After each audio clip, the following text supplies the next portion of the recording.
Assalamualaikum warahmatullahi wabarakatuh. Waalaikumsalam warahmatullahi wabarakatuh. Bismillahirrahmanirrahim. Alhamdulillahi rabbil alamin. Wassalatu wassalamu ala asyrafil anbiya'i wal mursalin wa ala alihi wa ashabihi wa man tabi'ahu bi ihsanin ila yaumiddin. Amma ba'du usi nafsi wa iyyakum bitaqwallahi faqad fazal muttaqun. Ya ayyuhalladzina amanu taqullaha haqqa tuqatih wa la tamutunna illa wa antum muslimun. Ya ayyuhalladzina amanu kutiba alaikumus siyamu kama kutiba alal ladzina min qablikum la'allakum tattaqun. Segala puji bagi Allah Subhanahu wa taala atas segala nikmat dan rahmatnya serta kesempatan yang diberikan kepada kita semua. Salawat dan salam untuk Rasulullah sallallahu alaihi wasallam. Kata Allah Subhanahu wa taala, "Wa man ahsanu dinam mimman da'a ila Allah." Di antara wasiat-wasiat yang disampaikan oleh para ulama kita menjelang masuknya Ramadan adalah dengan mempelajari hal-hal yang berkaitan dengan Ramadan. Maka semoga Allah Subhanahu wa taala menjadikan yang kita lakukan pada malam ini sebagai salah satu amalan pemberat timbangan kebaikan kita di akhirat kelak, dan kita dijadikan orang yang dipandang sebagai orang yang mempersiapkan diri sebelum melaksanakan ibadah. Baiklah, marhaban bikum, selamat datang dan bergabung bagi ikhwan dan akhwat sekalian, baik yang baru maupun yang lama. Tanpa memperpanjang muqaddimah, langsung saja kita memulai kajian ini dengan membacakan basmalah. Bismillahirrahmanirrahim. Sebagaimana yang kita ketahui bersama bahwasanya kajian kita pada malam hari ini adalah mengaji tentang hadis. Hadis-hadis namanya hadisul ahkam, hadis-hadis yang membahas tentang hukum. Jadi hadis-hadis khusus membahas tentang hukum. Barangkali kita kenal ada kitab namanya Bulughul Maram. Kita kenal kitab namanya Umdatul Ahkam. Nah, sebenarnya ternyata kitab-kitab hadis yang membahas tentang hukum-hukum syar'i itu tidak hanya dua itu saja. Ada juga namanya Al-I'lam bi Ahaditsil Ahkam, karya Syekhul Islam Zakaria Al-Ansari. Itu kitab yang kita pelajari sekarang, Al-I'lam bi Ahaditsil Ahkam. Dan dia dijadikan sebagai kurosah, semacam buku catatan, disusun ulang oleh teman Ana yang masih kuliah di Lipia, disusun ulang menjadi kurrosatul i'lam di ahaditsil ahkam. Bisa cek telegram beliau di fawaid syafi'iyah, tertera di paling atas dari sampul kurrosah kita itu. Barakallahu fikum, a'azani Allah wa iyyakum.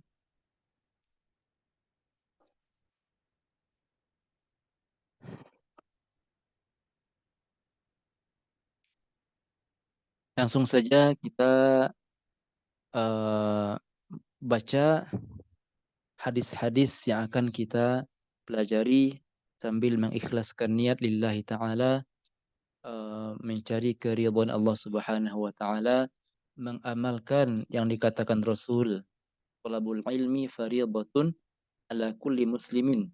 Kata para ulama, tidak semestinya kita memasuki dan mengerjakan sebuah ibadah kecuali setelah kita ketahui hukum-hukum tentang ibadah itu. Baiklah, bismillahirrahmanirrahim. Kita baca hadis yang pertama dan kedua. An Abi Hurairah radhiyallahu anhu. Qala Rasulullah sallallahu alaihi wasallam. La taqaddamu ramadhana bi shaumi yawmin wala yawmaini illa rajulun kana yasumu shauman falyasumhu. Rawahu asy-syaikhan. Wa an Ammar bin Yasir radhiyallahu anhu. Qala man shama al-yawma alladhi yushakku fihi faqad 'asa Aba Al-Qasim sallallahu alaihi wasallam, wa zakara al-Bukhari ta'liqan wa wasalahu Abu Dawud wa ghairuhu. Hadis pertama ini artinya adalah dari Abu Hurairah radhiyallahu anhu, Rasul berkata, "La taqaddamu Ramadan." Jangan dahului puasa Ramadan dengan puasa sehari atau 2 hari sebelumnya. Dalam hadis ini terdapat larangan untuk kita agar tidak me, uh, kalau belum jelas kapan datangnya Ramadan, maka tidak usah mengambil kehati-hatian. Mau hati-hati nih, barangkali hari ini sudah Ramadan. Nah, misalkan di akhir-akhir Sya'ban nanti, untuk kehati-hatian, oh kita puasa aja dulu sehari atau 2 hari sebelum Ramadan, mana tahu sekarang udah Ramadan. Tidak, kata Rasulullah SAW, jangan dahului Ramadan dengan puasa sehari sebelumnya atau 2 hari sebelumnya. Ini larangan berpuasa sehari atau 2 hari sebelum Ramadan kalau belum jelas kapan satu Ramadan. Kalau belum jelas kapan satu Ramadan. Dinamakan juga dengan Yaumum Syak, hari yang dikeragui. Kapan satu Ramadan? Belum jelas. Belum terdengar, belum terlihat hilal. Belum terdengar kabar dari MUI kapan sidang isbat, kapan keputusan satu Ramadan. Belum jelas semuanya. Maka tidak usah untuk uh, mengambil kehati-hatian itu. Nah, kata para ulama, tidak berhak kita memutuskan dan menentukan hal-hal yang sudah ditentukan sendiri oleh syariat kita. Ramadan itu ditetapkan dengan cara melihat hilal, sebagaimana hadis yang akan kita baca setelahnya. Hadis kedua ini yang di bawah ini artinya adalah barang siapa yang berpuasa pada hari yang dikeragui, yushakku fihi, apakah sudah satu Ramadan atau masih 30 Sya'ban, masih dikeragui. Faqad asa Abul Qasim, maka sungguh telah durhaka kepada Abul Qasim, julukan atau kunyah dari Rasul sallallahu alaihi wasallam. List ke selanjutnya dari an Ibnu Umar radhiyallahu anhuma qala sami'tu Rasulullah sallallahu alaihi wasallam يقول إذا رأيتموه فصوموا وإذا رأيتموه فأفطروا فإن غم عليكم فأكملوا العدة 30 رواه الشيخان واللفظ للبخاري. Pada hadis ini Nabi kita mengatakan dari Ibnu Umar radhiyallahu anhuma, Nabi mengatakan idza ra'aitumuhu fasumu, kalau kalian telah melihatnya maka berpuasalah. Di sini bagi yang paham bahasa Arab, dhamir hu-nya kembalinya kemana? Tidak disebutkan kan sebelumnya, isim marji' dhamirnya nggak disebutkan. Idza ra'aitumuhu fasumu. Pun kalau kita bahasa Indonesia kan nggak tahu kita kemana. Kalau kalian melihatnya, nya ini kemana? Lihat apa gitu. Sengaja di Hilal. sini. Siapa tuh jawabnya? Barakallahu fiik. Suara siapa barusan? Siapa? Ya, man? Hanifah Ustaz. Barakallahu fikum. Betul. Di sini memang nggak disebutkan eh, kata hilal sebelumnya karena sudah ma'ruf. Sudah ma'ruf. Pasti puasa itu dengan melihat hilal. Maka Nabi yang mengatakan idza ra'aitumuhu, kalau kalian melihatnya. Karena sudah seperti inna anzalnahu fi lailatul qadar. Kami menurunkannya pada malam qadar. Nya kembali kemana? Nggak disebutkan sebelumnya. Langsung di awal suratnya katakan inna anzalnahu. Sama kayak gini. Karena sudah masyhur yang diturunkan pada malam qadar itu adalah Al-Quran. Barakallahu fikum. Di sini dalam hadis ini faedahnya adalah bahwa Ramadan itu masuknya atau satu Ramadan itu ditandai dan diketahui dengan cara melihat hilal, dengan cara melihat hilal. Nah, rumahnya memang agak rame. Mohon maaf nanti kalau ada suara.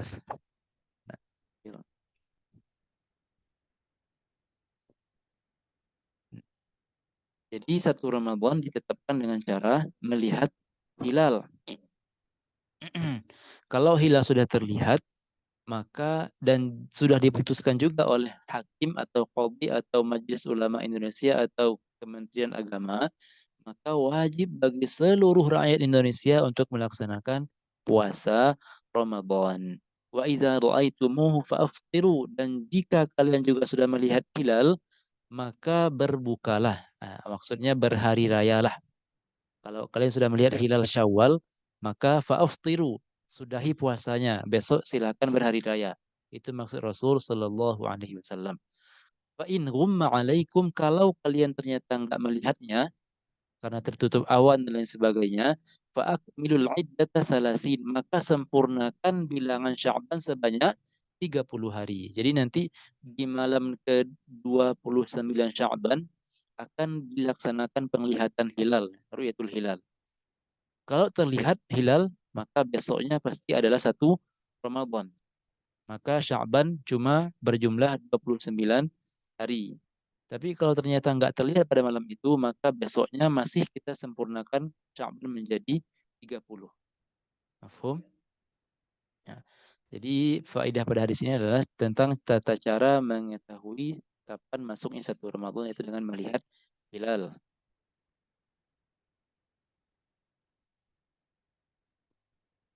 Hadis keempat, wa an Hafsata jika nanti ada pertanyaan silakan dicatat atau langsung ditulis di kolom chat juga boleh.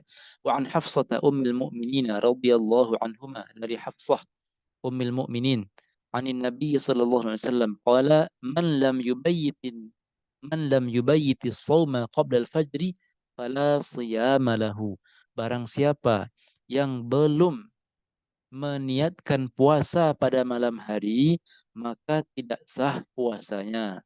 Pada hadis ini terdapat pembahasan tentang rukun puasa. Yang mana kita ketahui rukun puasa ada 2. Pertama adalah niat. Yang kedua adalah menahan diri. Tentang niat berpuasa Ramadan, yang mana Ramadan itu puasa wajib, maka puasa wajib Ramadan itu niatnya mesti dilakukan pada malam hari berdasarkan hadis barusan. Man lam yubayyitis shauma fala siyamalah. Siapa yang belum berniat pada malam hari, maka tidak sah puasanya. Itu untuk puasa yang wajib. Adapun untuk puasa yang sunnah, seperti yang besok mau puasa Senin, maka juga bagus kalau berniat di malam hari sekarang. Tapi kalau lupa berniat pada malam hari sekarang, maka boleh berniat esok hari di pagi-pagi, dari pagi sampai zuhur. Dari pagi sampai sebelum zuhur masih boleh berniat untuk puasa sunnah. Sedangkan untuk puasa Ramadan harus di malam hari meniatkan puasanya. Selanjutnya tentang hadis wa an Sahl bin Sa'din radhiyallahu anhu anna Rasulullah sallallahu alaihi wasallam qala la yazalu an-nasu bi khairin ma ajjalul fitra, rawahu Syaikhan. Senantiasa manusia dalam keadaan kebaikan, senantiasa manusia dalam kebaikan selama mereka menyegerakan berbuka. Selama mereka menyegerakan berbuka. Pada hadis ini terdapat sunnahnya, kesunahan untuk menyegerakan berbuka. Kalau memang sudah pasti maghrib sudah masuk, maka disunahkan untuk menyegerakan berbuka. Kalau udah pasti waktu maghribnya kapan. Tapi kalau belum pasti, apalagi nanti kalau misalnya ada orang yang tes mikro di masjid untuk azan, maka batal puasa nanti. Jadi ini merupakan sunnahnya kita menyegerakan berbuka. Kalau udah masuk waktu maghrib langsung berbuka. Adapun pertanyaan dari Anda adalah yang sunnah itu kan menyegerakan berbuka. Sedangkan berbuka itu sendiri hukumnya apa? Pertanyaan yang sama di daurah-daurah sebelumnya. Apa? Berbuka itu sendiri hukumnya apa?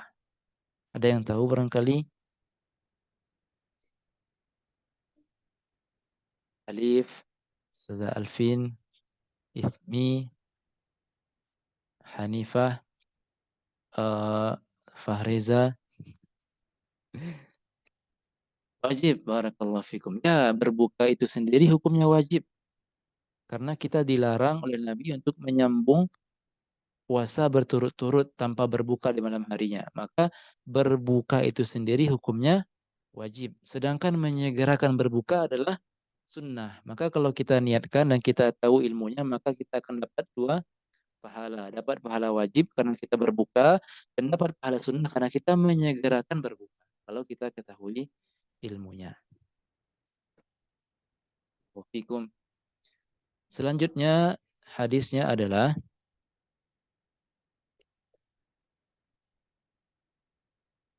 وعن أنس بن مالك رضي الله عنه قال قال رسول الله صلى الله عليه وسلم تسحروا فإن في السحور بركة.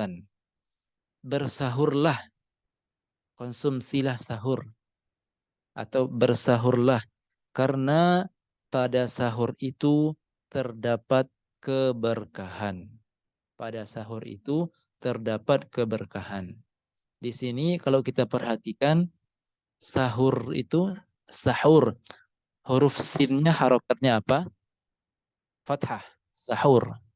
Kalau fathah, maka maknanya adalah yang kita konsumsi. Makanan yang dikonsumsi itu namanya sahur. Sama seperti berwudu. Kalau kita fathahkan dhamir wawunya, wadu, wadu, wadu. Kalau kita fathahkan harokat wawunya, wadu, maka maknanya adalah air yang dipakai berwudu.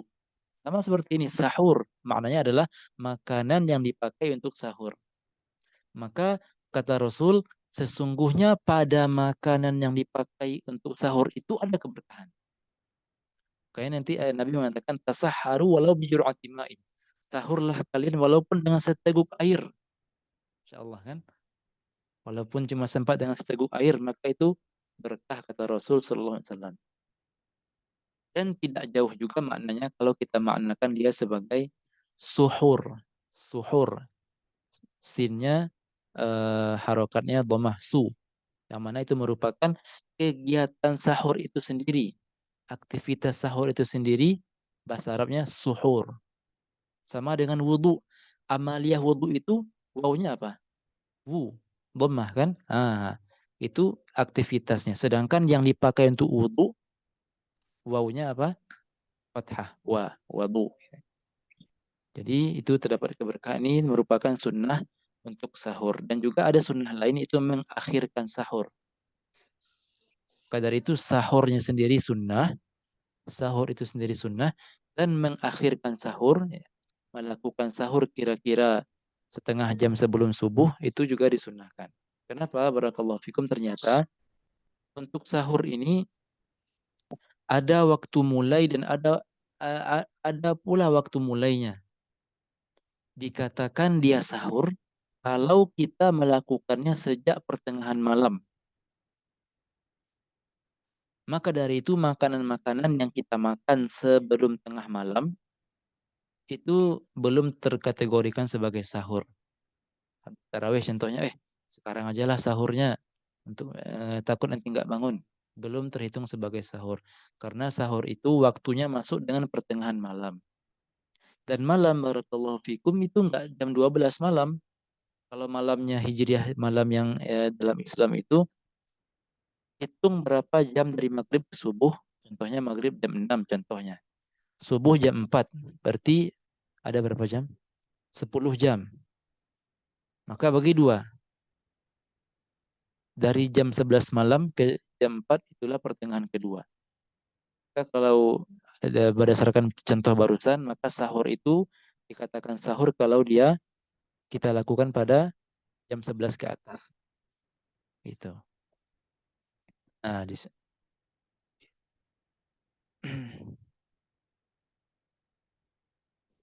selanjutnya barakallahu fikum wa an Salman bin Amir ad-Dabbi radhiyallahu anhu 'anil Nabi sallallahu alaihi wasallam qala idza aftara ahadukum falyuftir 'ala tamrin fa in lam yajid falyuftir 'ala ma'in fa innahu tahurun rawahu Abu Dawud wa ghairuhu wa sahahahu Ibnu Khuzaimah wa Hibban wa Al-Hakim. Nabi kita mengatakan, "Idza afṭara ahadukum," jika salah seorang dari kalian berbuka, maka berbukalah dengan kurma. Kata beliau sallallahu alaihi wasallam. Fa in lam yajid falyuftir ala ma'in. Kalau enggak ada kurma, maka berbukalah dengan air. Kata beliau sallallahu alaihi wasallam. Fa innahu tahur. Karena air itu suci. Pada hadis ini, Nabi kita menyampaikan tentang hal yang kita konsumsi ketika berbuka. Jadi kata para ulama, urutan yang kita konsumsi ketika berbuka itu pertama kurma basah. Semoga nanti Anda bisa kirim gambarnya. Kurma basah. Kalau nggak ada kurma basah, maka kurma kering. Kalau nggak ada kurma, maka urutan ketiga berbuka pakai air minum. Kalau nggak ada air, setelah air baru urutannya adalah manisan. Tapi manisannya yang nggak diolah dengan api. Ya contohnya buah-buahan atau apa ya? Buah-buahan ya. Kalau nggak ada, maka baru urutan kelima, manisan yang disentuh diolah dengan api. Kola, konji, apa namanya? Kola dan lain sebagainya dan semisalnya. Ya, manis-manisan yang diolah dengan api. Kalau nggak ada juga contohnya, maka kata para ulama berbuka dengan melakukan hubungan suami istri kalau kuat. Nah, itu tentang faedah hadis ini tentang urutan dalam berbuka. Jadi barangkali ya mungkin kebanyakan kalau seandainya di rumah ketika berbuka nanti ada air, ada kola, maka dahulukan dengan air. Kolanya nomor 2 nanti. Karena tadi urutannya air dulu baru kola kan. Air dulu baru manisan-manisan yang kita sebutkan barusan. Selanjutnya barakallahu fikum wa an Abi Hurairah radhiyallahu anhu qala naha Rasulullah sallallahu alaihi wasallam 'anil wisal faqala rajulun minal muslimina fa innaka ya Rasulullah tuwasil qala wa ayyukum misli inni abitu yut'imuni rabbi wa yasqini falamma abaw an yantahu 'anil wisal wasala bihim yawman thumma ra'aw al-hilala faqala law ta'akhkhara al-hilalu lazidtukum al-munakkili lahum hina abau an yantahu rawahu syaikhan. Dari Abu Hurairah radhiyallahu anhu bahwasanya beliau berkata Rasulullah sallallahu alaihi wasallam melarang wisal. Apa itu wisal? Menyambung puasa tanpa berbuka. Jadi dia puasa tanpa berbuka di malam hari. Udah masuk waktu maghrib, nggak makan, nggak minum sampai subuh besok langsung puasa lagi. Itu terus sambung puasa. Barangkali karena merasa kuat untuk puasa atau masa saking semangatnya, jadi dia rela untuk tidak berbuka. Nah, kan kata Nabi jangan. Nabi melarang hal itu. Nah, mungkin karena semangat mereka berpuasa dalam beribadah. Beda dengan kita kalau dapat nggak berpuasa. Kalau dapat puasanya sebentar-sebentar. Kalau kita bagi yang pernah di Mesir, barangkali ketika pas puasa itu musim panas. Derajat ini sampai 45 derajat. Kita di sini sekarang berapa? 23 mungkin ya. Itu 45. Dan itu pun ketika musim panas, siang lebih panjang daripada malam. Kita mulai puasa jam 3, nanti berbuka jam 7 malam. Nah, makanya dinamakan dengan Ramdha. Ramdha yang artinya cuaca yang sangat panas. Jadi ini, maka Nabi melarang untuk puasa bersambung-sambung tanpa berbuka. Lalu seseorang mereka mengatakan faqala rajul minal muslimin, seseorang mengatakan engkau wahai Rasulullah nyambung. Wahai Rasulullah, engkau sendiri kenapa menyambung-nyambung puasa? Gak berbuka di malam hari. Kata salah seorang dari sahabat. Maka Nabi mengatakan, emangnya wa ayyukum misli, memangnya siapa di antara kalian yang seperti aku, kata Rasul sallallahu alaihi wasallam, menunjukkan tinggi derajat Rasul dibanding para manusia yang lain. Ya, sebagai apa namanya, seakan-akan beliau menegur kita. Inni abitu, sesungguhnya aku melewati waktu malam itu, yut'imuni Rabbi, Allah memberi makanku, wa yasqini, dan memberi minumku. Jadi Rasul walaupun enggak makan, enggak minum, tetapi Allah tetap memberikan Nabi kekuatan. Nah, para ulama mengatakan maknanya adalah Allah memberi makan minumnya itu adalah dijadikan Nabi kuat badannya walaupun tanpa makan dan minum, atau dijadikan ruh jiwa rohani Nabi kuat walaupun tanpa makan dan minum. Itu makna dari perkataan tadi, yut'imuni rabbi wa yasqini, Allah memberiku makan, memberi rohku makan, wa yasqini, dan juga memberinya minum sehingga aku kuat. Kalian siapa? Bukan Rasul, bukan Nabi. Wa ayyukum misli, kata Rasul tadi kan. Memang siapa di antara kalian yang seperti aku, kata Rasul sallallahu alaihi wasallam. Nah, para sahabat ini masih aja nggak mendengarkan itu. Masih aja mereka semangat dan tetap menyambung puasa tanpa berbuka di malam hari. Sedangkan Rasul tadi sudah melarang. Maka apa yang terjadi? Ketika mereka menolak dan terus-menerus menyambung puasa, maka Nabi apa yang Nabi lakukan? Maka Nabi mengikuti keinginan mereka. Nabi ketika itu, oh ya udah, barangkali itu bahasanya. Maka Nabi bersama para sahabat itu menyambung puasa juga beberapa hari, yauman, summa yauman, sampai Syawal, sampai akhir Ramadan, Nabi bersama mereka menyambung puasa. Cobalah, rasailah, mungkin itulah barangkali kalau kita bahasakan. Iyalah, melah coba. Ayo cobalah. Ayo kita coba. Sampai Syawal mereka semua enggak makan di malam hari, enggak minum di malam hari. Makanya di akhir hadis dikatakan, lau ta'akhkharul hilal lazidtukum. Kalau hilal Syawal belum terlihat, maka akan aku sambung bersama kalian terus, kata Nabi. Enggak makan, enggak minum di malam hari. Akan aku tambah sampai hari-hari berikutnya. Tapi karena hilal Syawal sudah terlihat, maka besok kita berhari raya dan enggak puasa lagi. Kal munakkililahum, seakan-akan Nabi memberikan hukuman kepada mereka. Karena mereka enggak mendengarkan larangan tadi kan. Seakan-akan Nabi itu memberi hukuman kepada para sahabat yang semangatnya. Dan kan juga di hadis lain ada yang mengatakan para sahabat, beberapa orang sahabat yang gitu kan. Maka Nabi mengatakan, aku manusia seperti kalian. Aku kadang di malam hari aku beribadah, tapi juga masih menyempatkan diri untuk beristirahat. Enggak sholat semalam suntuk aja, tapi sempat istirahat. Dan aku juga walaupun Rasul, walaupun Nabi, aku juga tetap menikah dengan perempuan. Tidak zuhud, enggak nikah-nikah, bukan. Tapi aku juga menikah, kata Rasul. Dan aku juga berpuasa, kadang berbuka, kata Rasul sallallahu alaihi wasallam.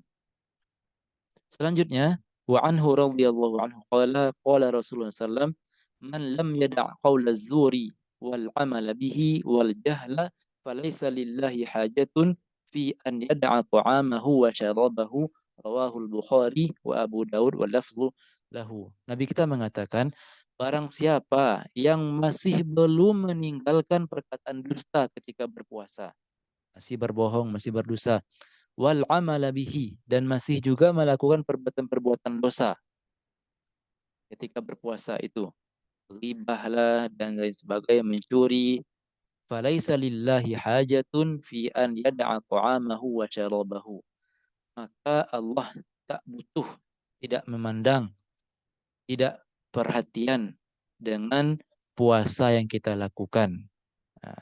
Walaupun engkau meninggalkan makan, meninggalkan minum, berpuasa, tapi Allah tidak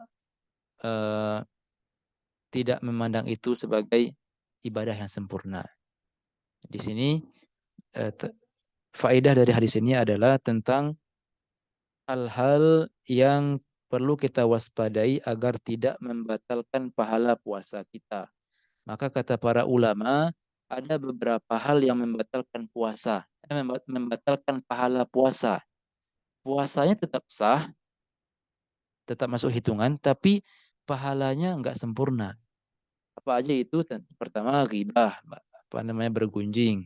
Kemudian mengadu domba, dusta, dan bersumpah palsu. Bersumpah palsu. Ini maka dari itulah beberapa hikmah dianjurkannya berpuasa di bulan Sya'ban ini untuk puasa sunnah agar kita melatih diri sejak dini untuk kuat diri kita menahan godaan nanti di puasa wajib agar pahala puasa wajib kita nggak berkurang. Maka sejak kini ansur-ansurlah menahan pandangan, ansur-ansurlah menjaga lisan. Kadang lisan ini kan pedas.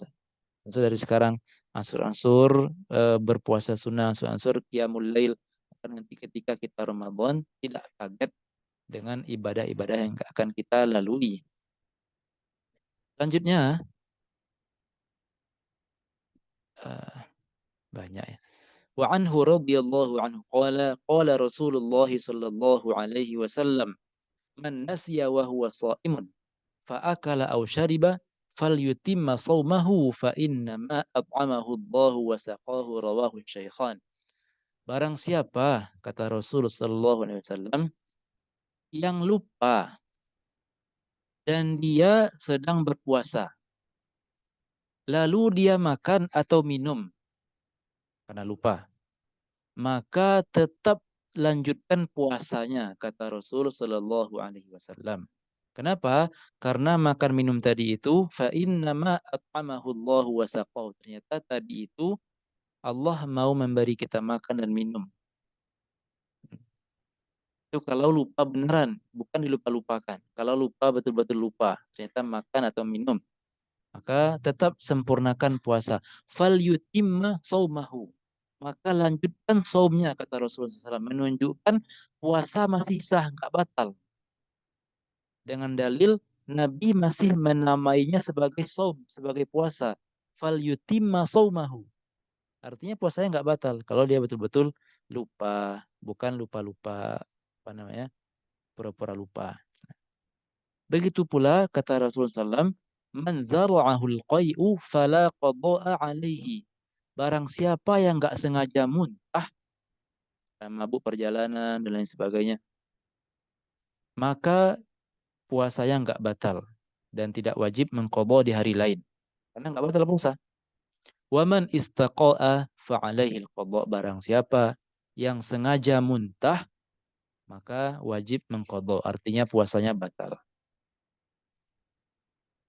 Selanjutnya Rasulullah mengatakan wa an Aisyah radhiyallahu anha qalat kana Rasulullah sallallahu alaihi wasallam yuqabbilu wa huwa shaimun wa yubashiru wa huwa shaimun walakinnahu amlakukum li irbihi rawahu syaikhan wal lafdhu li muslimin.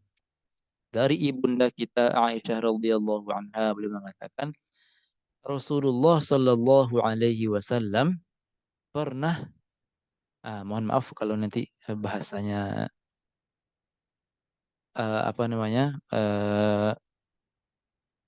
bukan nggak pantas, tapi barangkali jarang diucapkan. Rasulullah SAW pernah mencium, mungkin mencium Aisyah ketika itu ya. Rasulullah pernah menciumku dan beliau dalam keadaan sedang berpuasa. Wa yubashiru wa huwa shaim, dan juga pernah memelukku dan beliau sedang berpuasa. Yubashir itu sebenarnya artinya adalah basyarah, diambil dari kata basyarah, yang artinya kulit ketemu kulit. Ketika itu berpelukan dan dalam keadaan kulit bertemu dengan kulit tanpa pembatas kain dan lain sebagainya, tapi langsung kulit ketemu kulit, itu yang makna mubashir itu, mubasyarah. Ma'khudz minal basyarah, diambil dari kata basyarah yang artinya kulit. Nah, itu kata para ulama kita. Menandakan hal ini enggak membatalkan puasa. Menandakan dua hal ini enggak membatalkan puasa. Karena Nabi melakukan itu. Namun kata Aisyah radhiyallahu anha, walakinnahu amlakukum liirbihi, namun walaupun dia enggak membatalkan puasa, tapi Rasulullah itulah manusia yang paling bisa menahan nafsu dan syahwatnya, kata Aisyah radhiyallahu anha. Maka kata para ulama, kesimpulannya adalah kita sebagai umat Rasul ketika berpuasa itu, kalau rasa-rasanya aman, mohon maaf, kalau rasa-rasanya aman ketika mencium, ketika memeluk, itu aman rasanya, mohon maaf ya, enggak keluar mani, maka hukumnya boleh tapi makruh ketika berpuasa. Tentu mencium pipi kiri ini aja ya, bukan bukan ciuman. Tapi kalau enggak aman, kalau melakukan itu, habis itu langsung keluar mani contohnya, maka hukumnya haram. Hukumnya haram. Itu kesimpulannya. Kalau aman, mani nggak akan keluar, sperma nggak akan keluar karena itu, karena kita bisa mengontrol nafsu dan syahwat, maka boleh tapi makruh. Sebaiknya ditinggalkan. Biasanya yang makruh-makruh itu menghilangkan pahala. Tapi kalau nggak aman, kalau bimujarrad cuma dengan ciuman saja dia sudah bisa keluar mani, maka hukumnya haram. Tentu karena sebabnya ada karena itu keluar mani tidak diragu lagi itu membatalkan puasa. Maka semua hal yang mengantarkan kepada batalnya puasa secara sengaja, maka hukumnya haram. Hukumnya haram. Selanjutnya,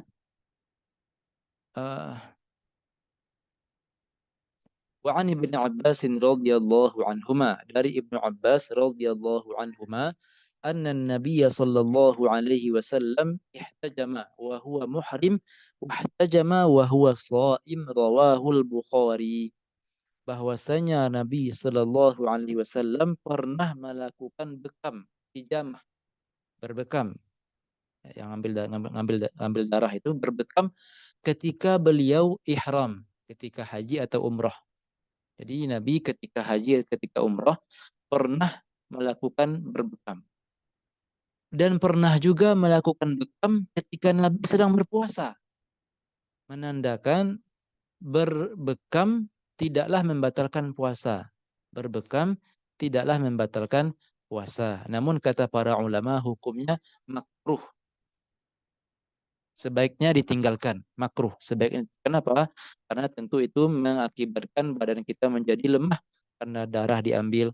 Maka bisa jadi nanti kalau udah lemas, nggak kuat puasa, akhirnya berbuka. Nah, itu agar nggak sampai badan lemas, maka sebaiknya ditinggalkan berbekam ketika berpuasa. Namun kalau dilakukan, dia nggak membatalkan puasa. Selanjutnya, ikhwan wa akhwati rahimani wa rahimakumullah. Wa an Hamzah bin Amr al-Aslami radhiyallahu anhu annahu qala, ya Rasulullah, ajidu bi quwwatan 'ala as-siyam fi as-safar, fa hal 'alayya junahun?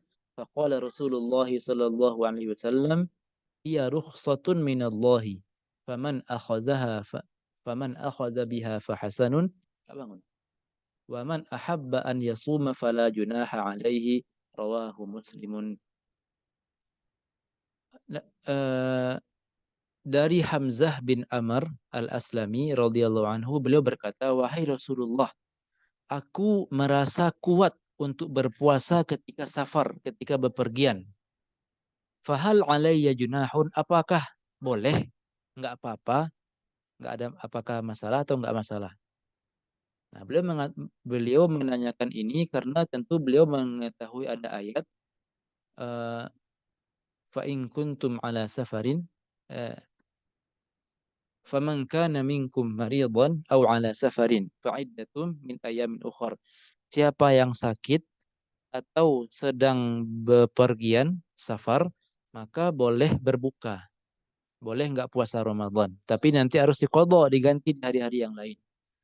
Nah, karena beliau paham ayat ini, lalu beliau bertanya, wahai Rasulullah, ya memang ada keringanan ketika safar. Memang ada keringanan ketika safar. Tapi kalau seandainya aku tetap puasa, boleh nggak wahai Rasulullah, kata beliau. Maka Nabi mengatakan, iya rukhsatun minallah.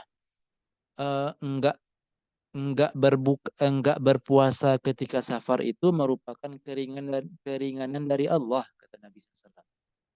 Kalau antum berbuka ketika safar itu merupakan sebuah rukhsah, keringanan dari Allah. Faman akhadha biha fahasan. Siapa yang mau mengambil keringanan ini dari Allah, maka itu sudah bagus, kata Rasul sallallahu alaihi wasallam.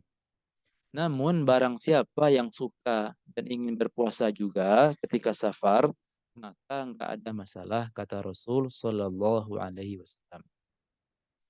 Nah, ini faedahnya berarti berbuka ketika safar itu enggak wajib, boleh boleh saja.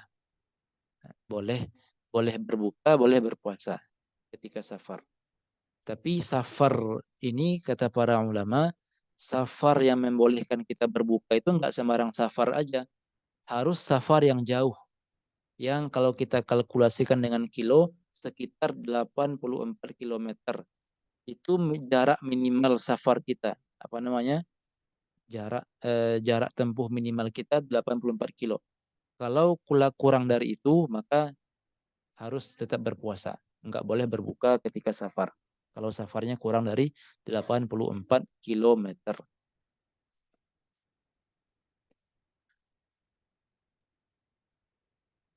Selanjutnya, barakallahu fikum, wa an Ibni Abbas radhiyallahu anhuma qala رخص للشيخ الكبير أن يفطر ويطعم عن كل يوم مسكينا ولا قضاء عليه. Oh ya, sebelumnya kenapa barusan Rasul menjawab kalau mau ngambil keringanan maka silakan berbuka ketika safar. Tapi kalau siapa yang mau puasa silakan, kata Rasul. Kenapa? Karena ayat mengatakan wa antasumu khairun lakum. Walaupun berbuka ketika safar itu boleh, tapi wa antasumu khairun lakum. Tapi kalau kalian berpuasa, khairun lakum, kata Allah, itu lebih baik bagi kalian, kata Allah Subhanahu wa taala. Kalau kalian mau berpuasa, maka itu lebih baik, kata Allah dalam ayatnya.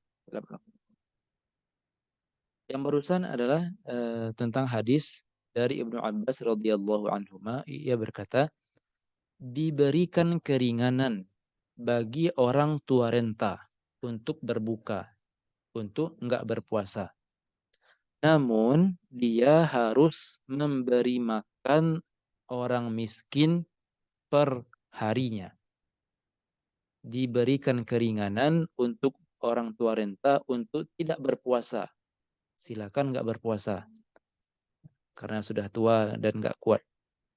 Namun di samping itu dia harus membayar fidyah, ya, memberi makan orang miskin. Berapa jumlah hari dia nggak berpuasa, maka sebanyak itu pula fidyahnya. Kalau misalkan sebulan penuh nggak berpuasa, maka fidyahnya 30. 30 dikali 600 gram beras. Sekitar 18 kilo beras. Nah, itu dia orang yang tua renta yang nggak mampu lagi berpuasa. Apakah suara Ana jelas, para hadirin wal hadirat?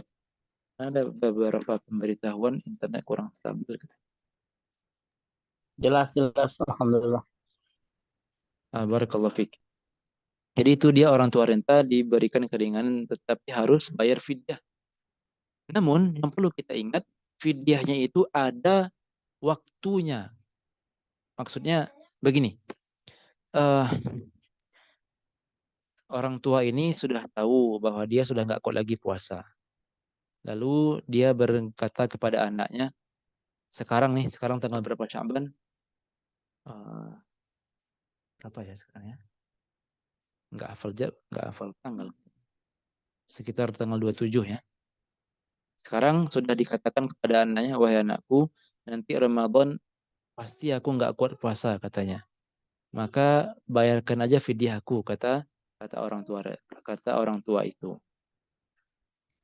Nah, lalu dibayarlah oleh sang anak itu fidyahnya langsung di tanggal 1 Ramadan, langsung dibayarnya fidyah untuk 30 hari ke depan. Langsung dituntaskan langsung di hari pertama itu. Nah, ini belum sah. Belum sah seperti itu. Kenapa? Karena fidyah itu ada waktu masuknya. Fidyah hari pertama Ramadan masuk di tanggal 1 Ramadan. Fidyah tanggal 2 Ramadan waktunya masuk dengan masuknya tanggal 2. Artinya fidyah itu mesti setiap hari kita bayar. Dan nggak sah kalau di hari pertama langsung kita tuntaskan untuk bayar fidyah 30 hari. Kenapa? Kalau kita bayarkan fidyah langsung 30 hari di hari pertama, hari kedua belum masuk, hari ketiga belum masuk waktunya.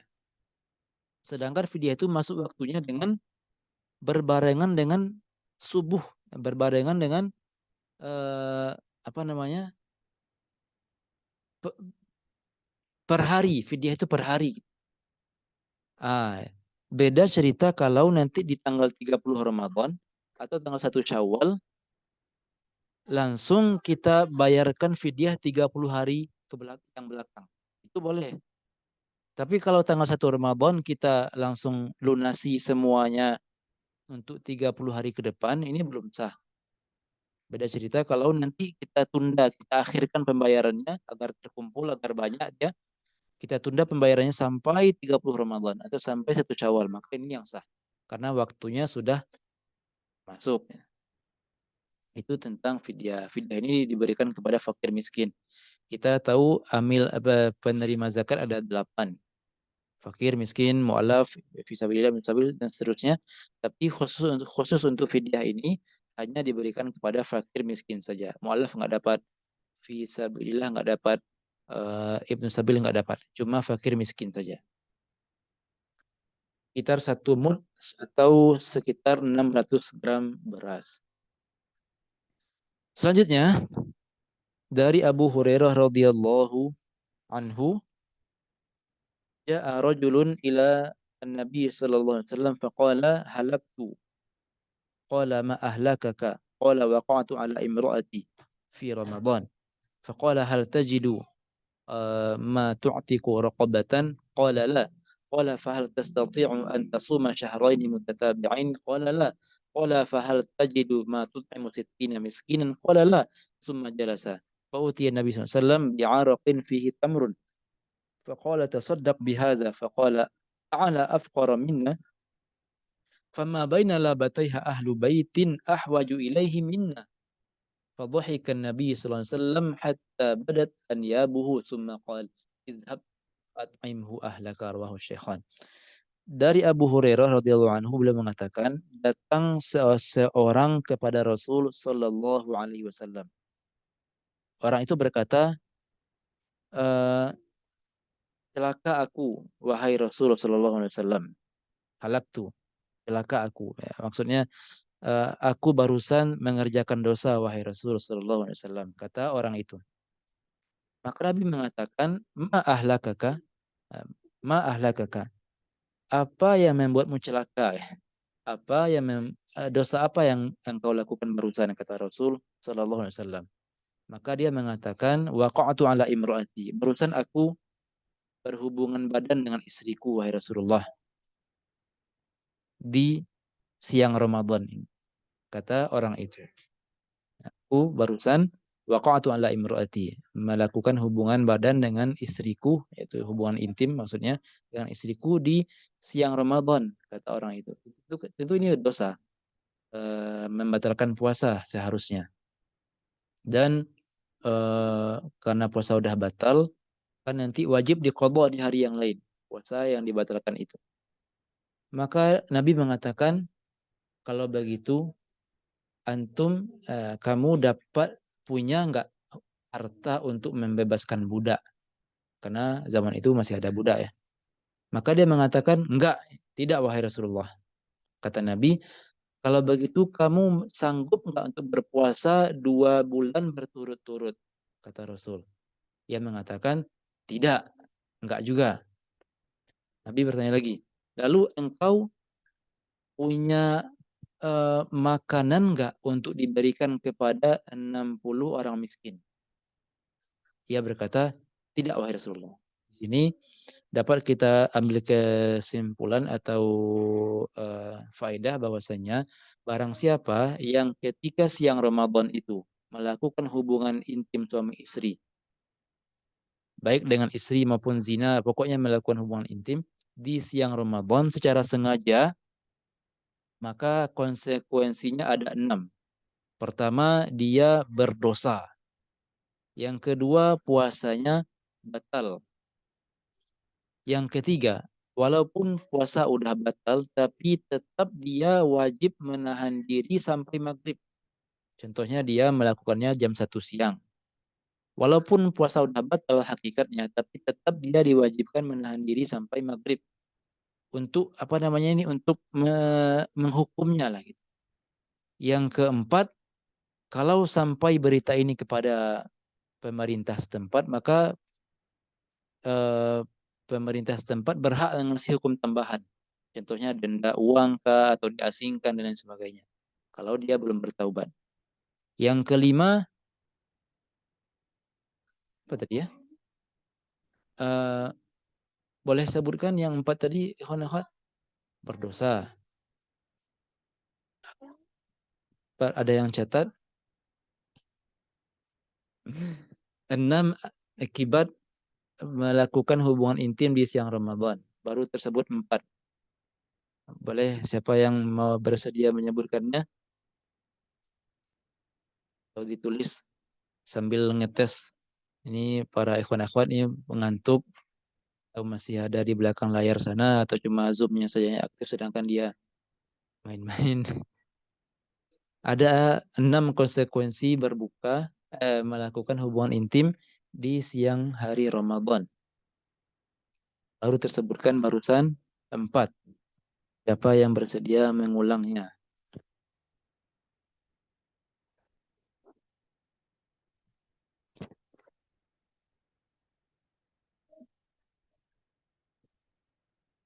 Berdosa, puasanya batal. Kemudian walaupun udah batal, tapi tetap wajib menahan diri sampai maghrib. Yang keempat, wajib mengqadha puasa ini nanti di hari yang lain. Tentu mengqadha itu pasti nantinya di Syawal, nggak mungkin mengqadha di Ramadan. Ramadan ini khusus untuk puasa Ramadan saja. Sedangkan qadha nanti di luar Ramadan. 4. Yang kelima, pemerintah setempat berhak mengasih hukum tambahan kalau dia belum bertaubat. Yang keenam, dia dapat kafarah. Dia diwajibkan membayar denda. Dan dendanya dibilang kafarah mughallazah, denda yang berat. Apa dendanya? Ya 3 yang kita baca barusan. 3 hal yang Nabi perintahkan barusan. Pertama, membebaskan budak. Budak itu barangkali zaman dahulu sangat mahal ya. Nggak tahu berapa ya. Mungkin seharga pemain bola mungkin. Entah, nggak tahu. Membebaskan budak. Yang kedua, kalau nggak sanggup membebaskan budak atau budak yang nggak ada, seperti zaman sekarang nggak ada budak lagi, maka baru ke pilihan kedua, yaitu berpuasa 2 bulan berturut-turut. Puasa 2 bulan berturut-turut tanpa boleh terputus.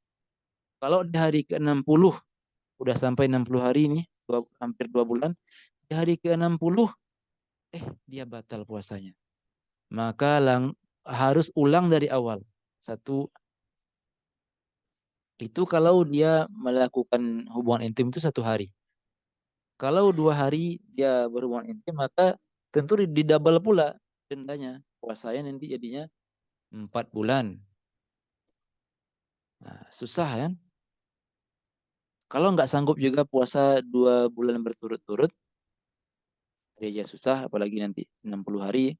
Apalagi nanti kalau dikoda-koda istri juga di hari yang ke-40 contohnya. Kalau nggak sanggup, maka turun ke pilihan ketiga, memberi makan 60 orang miskin. Satu orang diberikan makanan sekitar 600 gram beras. Setiap denda atau setiap fidyah itu biasanya takarannya per orang itu dapat 600 gram. Dikalilah 60 orang miskin. Maka dapat 600 kali 60, 36 kilo. 36, sekitar 36 kilo beras. Itu akibat melakukan hubungan intim di siang hari Ramadan dengan sengaja. Jadi itu harus berurutan ya, berurutan.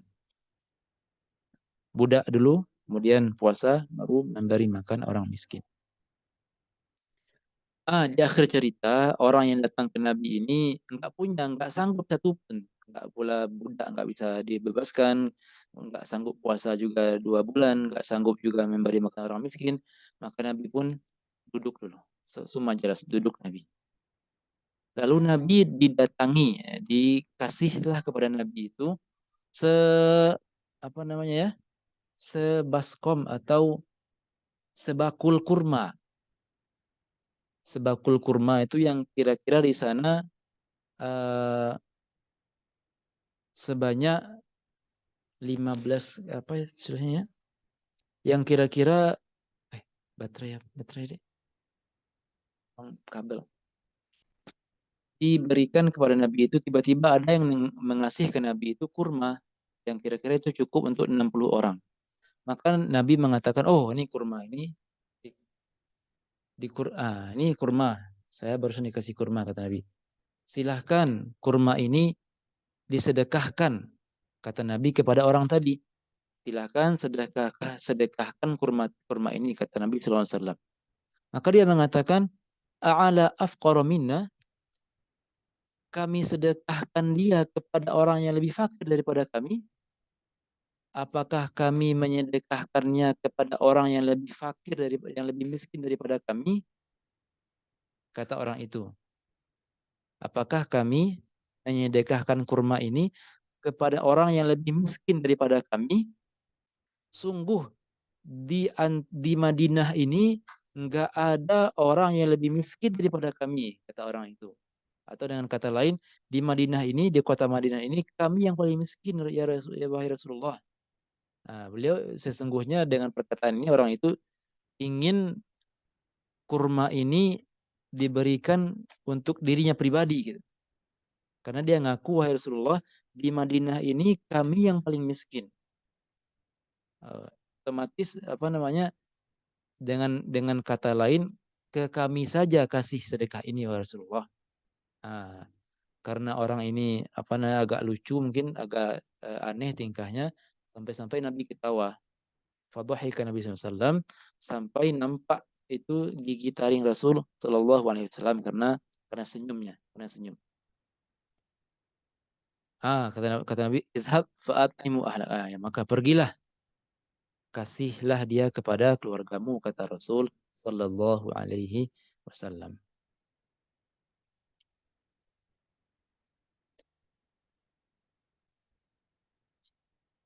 Selanjutnya, an Ummil Mukminin radhiyallahu anhu Ummi Salamah qalat kana an-nabiy sallallahu alaihi wasallam yusbihu junuban min dima'in thumma yaghtasilu wa yasumu wa la yaqdi, rawahu Syaikhan wal lafdhu li Muslimin. Dari Ummu Salamah radhiyallahu anha, istri Rasul sallallahu alaihi wasallam. Istri Rasul. Dia mengatakan Rasulullah SAW pernah ketika masuk waktu subuh, pernah Nabi itu dalam keadaan junub. Apa itu junub? Pernah Nabi ketika subuh dalam keadaan junub. Artinya uh, enggak mau menjelaskan ini, cuman ada anak kecil. Pernah Nabi itu ketika masuk waktu subuh, udah azan subuh, Nabi itu masih junub. Apa itu junub? Ya, sehabis hubungan suami istri itu istilah kita adalah orang yang junub. Nah, maka dikatakan di sini yusbihu junuban min jima'in. Pernah junub setelah berhubungan dengan dirinya. Summa yaghtasil. Kemudian Nabi mandi wajib. Wa yasum, lalu Nabi berpuasa. Wala yaqdi, dan tidak mengqadha puasanya. Artinya pada hadis ini dijelaskan bahwasanya kalau kita ketika subuh dalam keadaan junub karena tadi habis hubungan dengan istri dan belum sempat mandi wajib sebelum subuh. Mandinya sempatnya setelah orang azan. Apakah sah puasanya nih? Jawabannya sah. Karena Nabi pernah melakukan itu. Pun begitu pula perempuan yang setelah haid. Haidnya ternyata berhentinya taruhlah jam 2 malam. Lalu belum sempat untuk mandi wajib karena dingin dan lain sebagainya. Sempat mandinya baru setelah azan subuh. Apakah sah puasanya? Ya, sah. Sah. Kalau dalam keadaan demikian. Itu kata para ulama kita. Namun yang sempurnanya tentunya kalau dapat kita melakukan puasa dalam keadaan telah bersuci. Itu untuk kesempurnaan pahalanya. Tapi untuk kesahan puasa, tetap sah puasa walaupun mandinya nanti setelah azan. Karena puasa enggak disyaratkan bersuci. Adapun kalau mau sholat subuh, ya harus mandi dulu. Kalau mau sholat subuhnya ya harus mandi dulu. Adapun untuk puasanya enggak mesti. Enggak mesti kita dalam keadaan suci ketika terbit fajar itu. Tapi untuk sholat ya beda cerita. Ya ini di antara faedah hadis ini adalah bolehnya kita menceritakan hal-hal yang berbau suami istri kalau ada perlu. Seperti yang diceritakan oleh istri Rasul ini. Rasul pernah subuh itu belum mandi wajib. Sedangkan tadi jima hubungan suami istri. Bolehnya menceritakan itu kepada orang lain kalau ada keperluan. Tapi kalau nggak ada keperluan, sebagaimana dalam hadis lain, oh tadi malam suami saya hebat, tadi malam suami saya begini begitu. Caranya cerita tentang apa namanya, gimana suaminya tadi malam ini yang terlarang, terlaknat perbuatan seperti ini menceritakan cara-cara itulah. Ini tapi kalau ada hajat untuk apa namanya mengedukasi, memberikan pelajaran maka tidak masalah. Tapi kalau nggak ada keperluan, ya pengen cerita aja, pengen berbangga-bangga dengan itunya maka tidak boleh. Selanjutnya wa an Aisyah radhiyallahu anha anna Rasulullah sallallahu alaihi wasallam qala man mata wa alaihi siyamun shama anhu waliyuhu rawahu Syaikhan. Dari Aisyah radhiyallahu anha bahwa Rasul mengatakan siapa yang meninggal dunia sedangkan dia punya hutang puasa. Siapa yang meninggal dunia sedangkan dia punya hutang puasa, maka walinya atau karib kerabatnya berpuasa untuk orang yang telah meninggal itu. Pada hadis ini faedahnya adalah barang siapa yang meninggal dunia sedangkan dia dulu ketika hidup pernah ada beberapa hari nggak puasa, mungkin karena haid atau karena sakit dan lain sebagainya, lalu dia meninggal dunia, otomatis dia punya hutang dong. Maka apa kata Rasul solusinya? Bayarkan, wahai karib kerabat, wahai para ahli waris, bayarkan hutang puasa mayat itu, kata Rasul Shallallahu Alaihi Wasallam. Karena itu hutang. Barangkali kita juga pada hadis lain mendengar bahwasanya seseorang datang ke Rasulullah SAW. Wahai Rasulullah, yang mengatakan, wahai Rasulullah, sesungguhnya ibuku meninggal dunia dan dia punya hutang puasa, kata orang itu. Apakah aku membayarkannya untuk ibuku? Kata orang itu. Maka Rasul mengatakan, Aro'aita law kana 'alaiha dainun akun taqdiyahu, wahai fulan. Seandainya ibumu yang meninggal itu dia punya hutang kepada manusia, engkau mau membayarkan hutangnya enggak? seandainya ibumu yang meninggal itu punya hutang uang, harta kepada manusia yang lain, engkau mau membayarkan hutangnya enggak? Kata orang itu, iya Rasulullah. Tentu yang berkaitan dengan manusia harus kita selesaikan sebelum hari kiamat, kata orang itu. Maka Rasul mengatakan, fadainullahi ahaqqu an yuqda. Maka hutang kepada Allah lebih berhak untuk kita ganti, kata Rasul sallallahu alaihi wasallam. Kalau hutang kepada manusia aja harus kita ganti, maka hutang kepada pencipta manusia lebih berhak untuk kita ganti. Maka dari itu, kalau ada keluarga kita yang punya hutang puasa, sempat meninggalkan puasa dan meninggal dunia, dan dia belum sempat mengganti puasanya, maka solusinya adalah kita yang berpuasa untuk si mayat itu.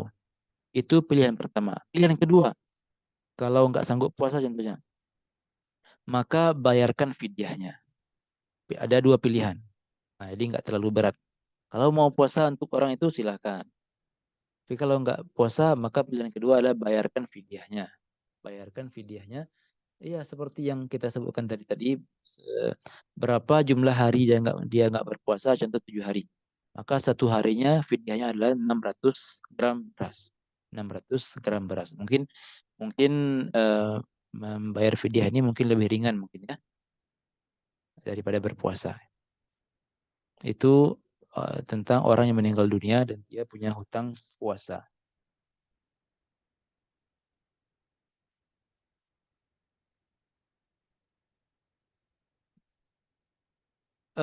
Mungkin di kitab yang kita bagikan itu ada pembahasan tentang puasa-puasa sunnah.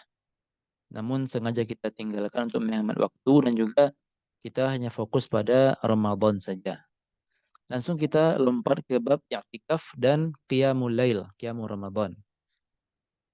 An Abi Hurairah radhiyallahu anhu anna Rasulullah sallallahu alaihi wasallam qala man qama ramadhana imanan wa ihtisaban ghufira lahu ma taqaddama min dhanbi rawahu Syaikhan.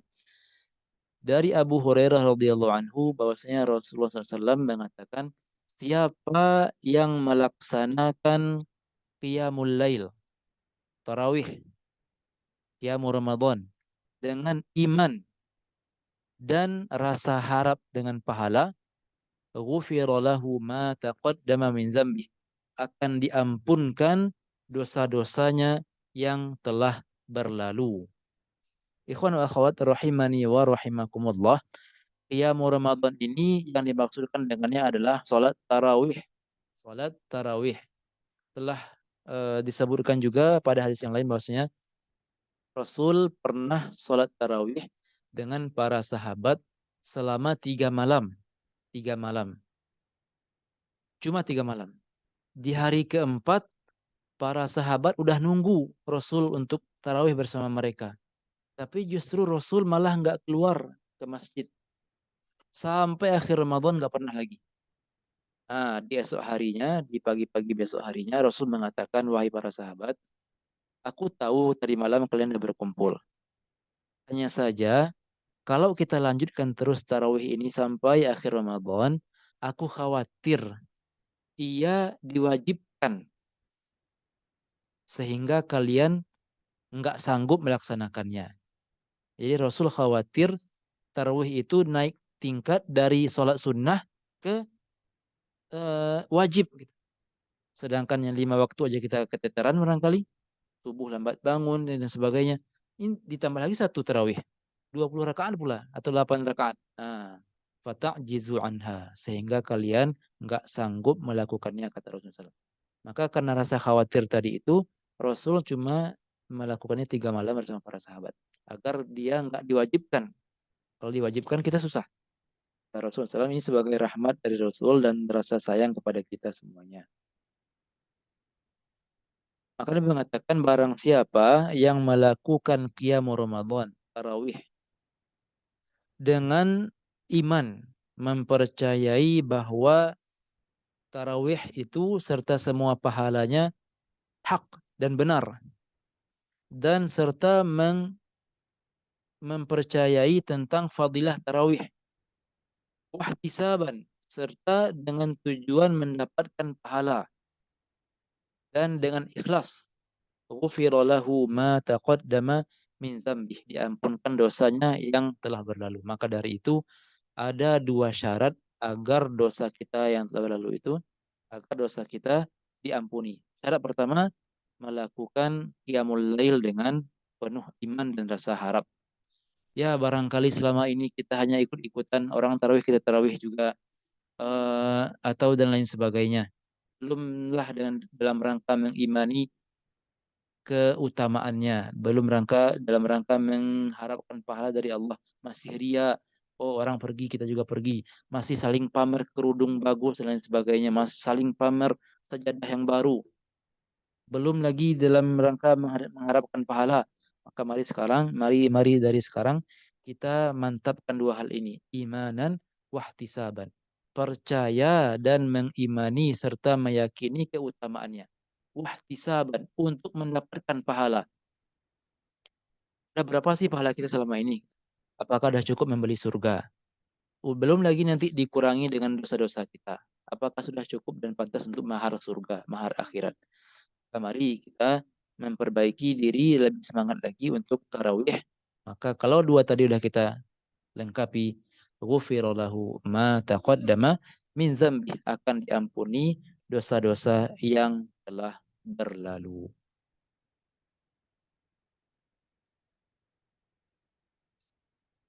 وعن عائشة رضي الله عنها قالت كان النبي صلى الله عليه وسلم يعتكف العشر الأواخر من رمضان حتى توفاه الله ثم اعتكف أزواجه من بعده رواه الشيخان. Dari ibunda kita Aisyah radhiyallahu anha yang mengatakan Nabi sallallahu alaihi wasallam melakukan i'tikaf di 10 hari terakhir Ramadan sampai beliau wafat. Di tiap-tiap Ramadan, setiap tahunnya Nabi beriktikaf sampai beliau wafat. Lalu nanti setelah Nabi wafat, summa atakafa azwajuhum min ba'dih. Para istri Rasul juga i'tikaf setelah Rasul wafat sallallahu alaihi wasallam. Dalam hal ini terdapat kesunahan atau dianjurkan melakukan i'tikaf, terutama di bulan Ramadan.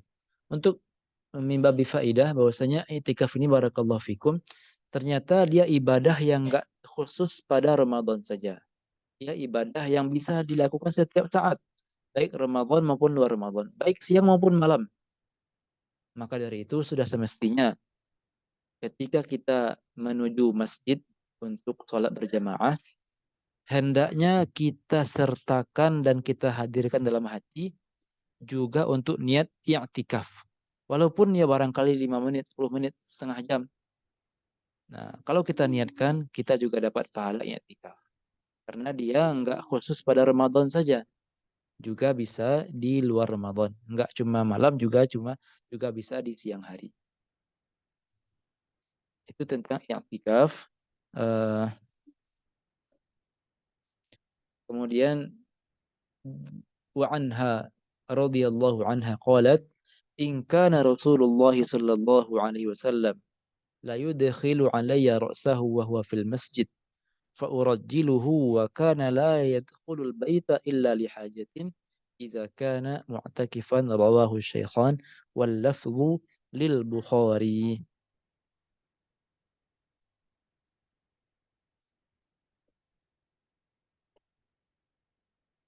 Ankana harusnya ankana. Wa anha radhiyallahu anha qalat ankana, bukan in ya, ankana. Bagi yang mempunyai naskah kitab silakan dibetulkan, ankana. Dari ibunda kita Aisyah radhiyallahu anha mengatakan Rasulullah sallallahu alaihi wasallam ketika beliau i'tikaf, beliau pernah memasukkan kepalanya ke rumahku. Karena di zaman itu, di masa Rasul itu kan rumah Aisyah langsung berdampingan dengan Masjid Nabawi. Jadi dibuatlah lubang menuju rumah Aisyah. Nah, di lubang itu Rasul memasukkan kepalanya, dan ketika Rasul memasukkan kepalanya, Aisyah ketika itu kata beliau fa'urajjiluhu, aku sisir rambutnya, kata Aisyah radhiyallahu anha. Nah, di sini terdapat faedah bahwasanya mengeluarkan eh, mengeluarkan sebagian badan dari masjid, mengeluarkan sebagian badan dari masjid itu tidak membatalkan i'tikaf. Rasul kan mengeluarkan kepalanya dari masjid ke rumah, tapi sebagian besar badan yang lain masih di dalam masjid, maka itu enggak membatalkan i'tikaf. Dan juga di sini terdapat kesunahan, disunnahkannya kita untuk merapikan rambut sebagaimana yang Nabi lakukan ini. Wa kana la yadkhulul baita illa li hajatin, dan Nabi itu ketika i'tikaf enggak masuk ke rumah kecuali untuk menunaikan hajat. Nabi enggak keluar dari i'tikaf kecuali untuk menunaikan hajat, yaitu maksudnya adalah kecuali untuk buang air kecil atau buang air besar. Menandakan kalau kita sedang i'tikaf dan kita keluar dari masjid untuk buang air, maka i'tikaf kita tidaklah batal. Wallahu ta'ala a'lam. Barakallahu fikum. Jazakumullah khairan. Cuma sampai sini yang bisa kita bahas pada malam hari ini. Tak cukup waktu lagi untuk membahas tentang zakat fitrah. Kalau nanti ada kesempatan barangkali kita bisa melaksanakannya. Jadi itu saja pembahasan kita pada malam hari ini. Jika ada yang ingin ditanyakan maka kita uh, insya Allah bersedia menjawab jika jika tahu jawabannya. Jika tidak ada pertanyaan maka kita cukupkan sampai di sini. Tunggu beberapa menit. Barangkali ada yang mau menuliskan pertanyaan.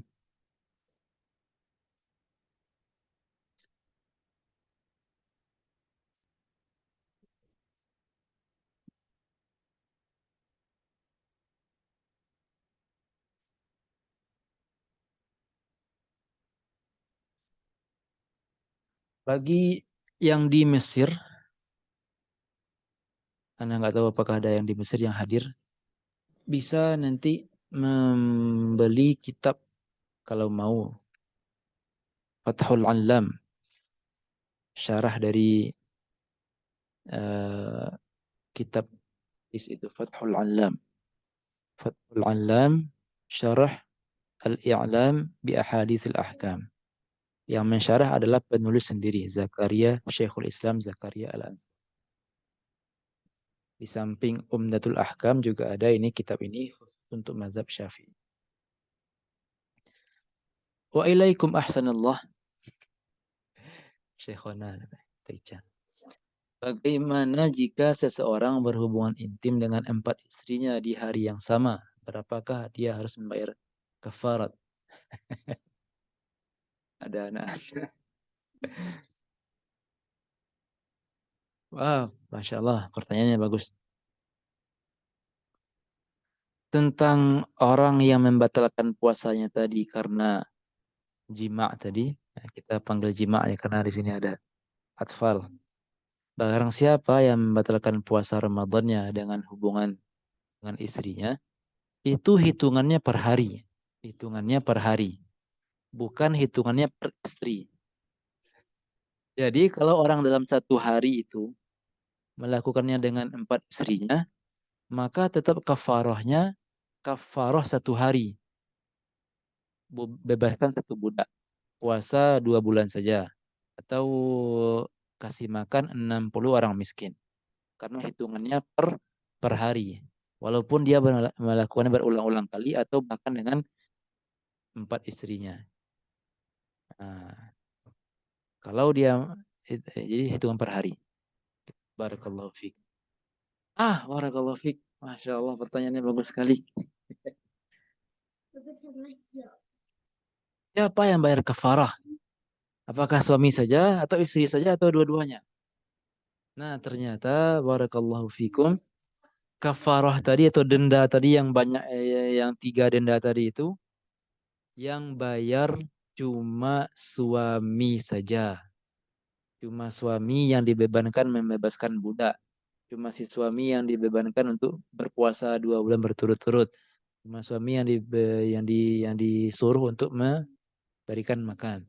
Kenapa? Ya karena pada hadis tadi. Dasarnya hadis tadi. Dalam hadis tadi Yang diperintahkan cuma si laki-laki tadi. Sedangkan istrinya enggak disinggung sedikit pun oleh Rasulullah Sallallahu Alaihi Wasallam. Enggak ditanya juga, apakah istrimu tadi sedang tidurkah? Atau antum paksa? Atau bagaimana? Enggak disinggung, enggak ditanya. Cuma laki-laki saja yang diberikan uh, denda. Adapun dosa, ya juga istri juga dosa. Atau puasa batal, ya puasa istri juga batal. Mengqadha di hari lain juga istri juga wajib mengqadha. Diberikan hukuman ya juga. Tapi khusus untuk denda tadi, cuma suami saja. Barakallahu. Apalagi pertanyaannya? Jika ada pertanyaan kita coba jawab.